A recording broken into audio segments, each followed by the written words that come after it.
The Sony ZV-E10 was announced in July 2021 with a release for purchase date in Canada anyways for August 31st, 2021, and that is the camera that I have in my hand right now. I got this delivered yesterday. This camera is Sony's first Alpha Series interchangeable lens vlog camera, and just like the Sony ZV-1, it is marketed to video creators and vloggers. The Sony ZV-1 is actually the camera that I am filming on right now for this video, and the camera that I have used as my primary camera for all of my videos actually since the camera was purchased in October, November of last year. If you're interested in seeing an unboxing of the Sony ZV-1, you can click in this video here. I've done an unboxing. Now we have the Sony ZV-E10. There's a lot going on here and I'm excited to do an unboxing, so let's go ahead and check it out.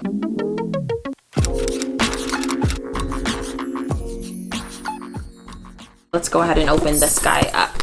On the top of the box, we just have a bunch of paper stuff is what I like to call it. Oh my gosh, that is a lot of different lenses and accessories that you can purchase. Paper stuff. The first thing that I am noticing is a strap for the Sony ZV-E10. This was not included in the ZV-1 unboxing and has been something I've actually kind of missed out on because I've had to purchase my own. A white dead cat. The Sony ZV-1 that I have is in black. This is the Sony ZV-E10. It's the white one here. Love these fuzzy guys. A cable in the box that is a USB-C charging, which is amazing. The Sony battery that we're going to be using, this is a little bit larger than the Sony ZV-1 battery. We'll test that out in a second. And then we have the charging adapter. And that's it for the box. Ooh, this is nice. I did purchase this one that has a lens attachment with it. You can purchase the Sony ZV-E10 with or without the lens. You can also purchase it with or without the vlogger kit. And just an FYI, the vlogger kit, this is the tripod that comes with the Sony ZV-1, can also be used for the Sony ZV-E10. This is a great little gimbal here. It does work on Bluetooth wireless connectivity. Push record and stop here, zoom in and out, background defocus and focus button here. And then you can lock the position of the settings that you're in. This does have a nice full range of motion.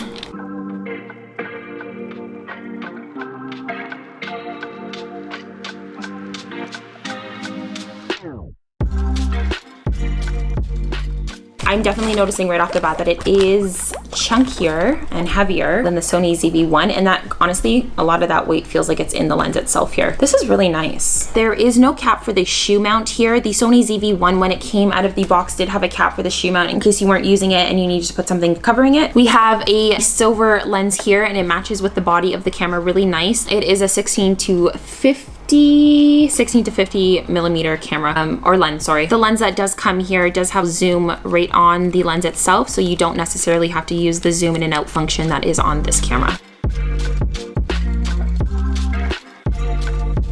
Okay, so let's go ahead and put the battery in. We've got our on-off toggle button here. The camera LCD screen does flip out on the left side of the camera if we're facing this way, and it does have full range of motion just like the Sony ZV-1, which is really nice and something I have actually very much appreciated. Is the battery dead like right out of the box? That would suck. Is it dead? Oh no, that's annoying. So while we wait for this to charge, the one thing I did notice, I was looking around for all the extra ports, but the only thing I seen right away was the microphone jack, and I was really confused. The microphone jack is there. If you opened up this little slot here on the side, it's kind of hidden into the body of the camera, which is really nice. It has the rest of the ports, so it has the USB-C charging, the mini HDMI, and the headphone jack. The headphone jack was not included on the Sony ZV-1. I feel like I should be able to turn this on still, even though it's charging. Anything? Oh, screen. Okay. Sorry for the cord being in the way here. When you do press record, additional to the red record light that you're going to get in the front to let you know that the camera is in record mode, there is a red perimeter around the LCD screen. You will see it from every angle. We know that we will be in record, so there's no way that you could possibly say, oh my gosh, this wasn't recording. It's here. Yes, you are sitting on a box right now as my tripod. We're not going to talk. I have a tripod right down here iPad on the floor. The grip on this camera actually feels very nice. It's a little bit bigger than the Sony ZV1. I know some people online have complained, well, not complained, but have made a comment that it's not as large of a grip as they would have liked.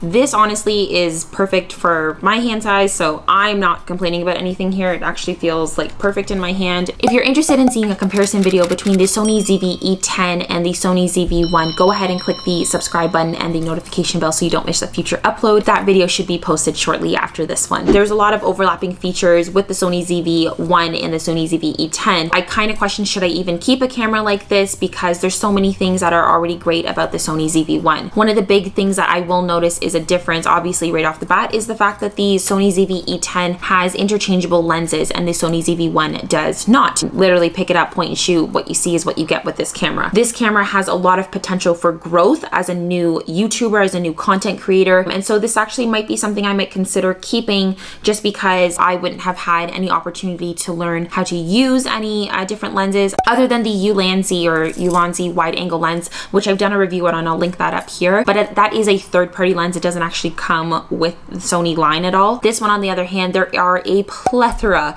of different lenses that you can purchase to switch in and out on this camera, and you can definitely learn and grow with this camera as you learn the functions of all the different lenses and what you need to best suit your needs for your content creation. It intimidates me a little bit just because of the interchangeable lenses, but then also you gotta learn at some point, right? And I feel like this would be the perfect camera to do that with, just because it's not too advanced in the sense of cameras. It's not overly pricey. I say that with caution. I said that in the ZV1 unboxing as well. I live in Canada, and to purchase this camera, it came to $11.29, tax included. It's still pricey. It's still pricey, okay?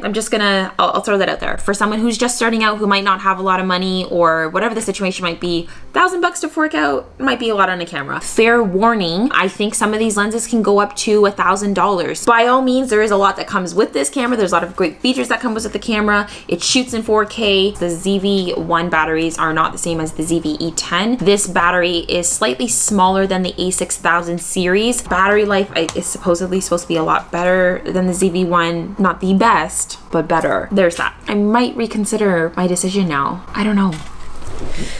If you're more familiar with cameras, with photography, videography, content creation, this camera might just be like a nice little secondary camera for you for like B-roll, anything like that, a quick like pack and go for vlogging, because it's pretty compact, and you can take the lens attachment off fairly easy. So the big thing that we want to test here is the stabilization. Like I said, this camera is marketed to vloggers, content creators, and so when you're vlogging, you're running around, you're doing crazy things. One of the issues that I have seen come up online a lot is actually the stabilization within this camera, because the rolling shutter, I guess, is really bad with this camera. If you're not aware of what that means, basically, if I was to film myself in a city, for example, and there's maybe a tall skyscraper behind me, if I move the camera angle around too quickly, you might get a rolling kind of jello effect of what the building might look like in the background. The sensor on this camera that would kind of help with the stabilization and the rolling shutter issue is the same camera, or the same sensor that is inside of the A6000 series, which is like the better, way more expensive version of this camera. So the sensor, I guess, hasn't been changed for many years. It's not as much of an issue if you're shooting in 1080p, but I mean, the camera shoots in 4K, so why wouldn't you?